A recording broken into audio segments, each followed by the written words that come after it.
Kahit rainy days, pwede kang pumaldo basta tama ang iyong produkto. Hello mga langga! Welcome sa aking munting tindahan. Ito ang aking munting tindahan. Dito sa unahan, prutas.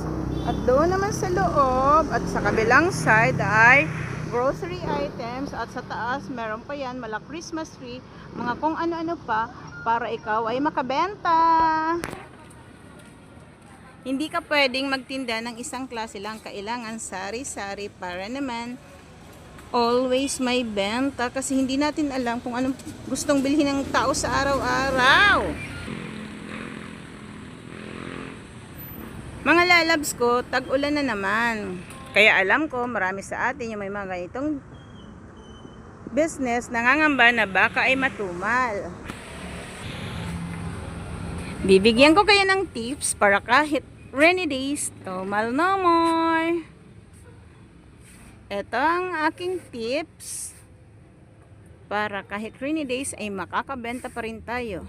Kailangan lang nating alamin ang mga tamang produkto na meron tayo bago pa bumagsak ang ulan.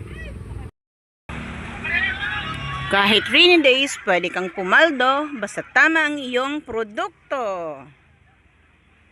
Una, dapat ay meron ka ng mga produkto na malimit kainin ng mga tao tuwing tag-ulan.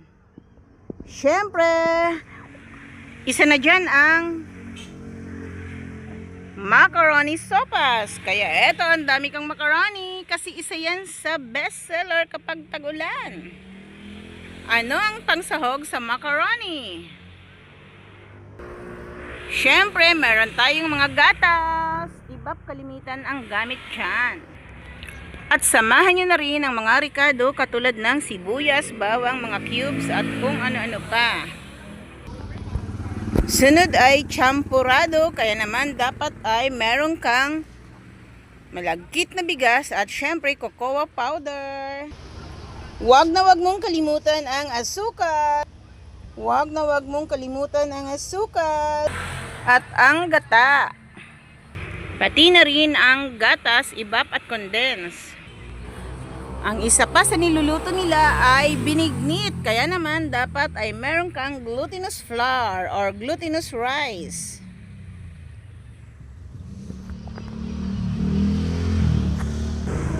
At mga panlaga at pangsigang-sigang.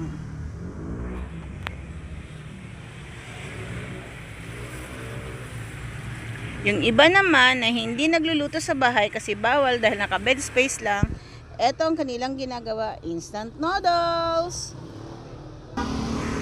Kung makakahanap ka sana ng banana saba, isa iyan sa bestseller ngayong tag-ulan. Kaso wala akong mahanap. Mahirap kasi ang supply ngayon ng saba. Kaya naman, sorry, walang saba. Ginagamit din yan na pang merienda, pang banana cue, at pang laga. Wala kaya sorry na lang.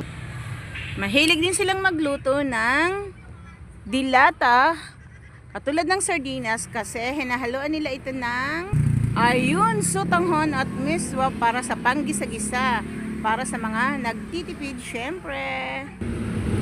Sana nakatulong sa inyo ang aking mga binanggit na tips at mga kailangang produkto para kayo ay makabenta, kasi yun naman talaga ang mabibilis mabenta sa oras ng tag-ulan. Ito ay aking base sa aking actual experience mga langga.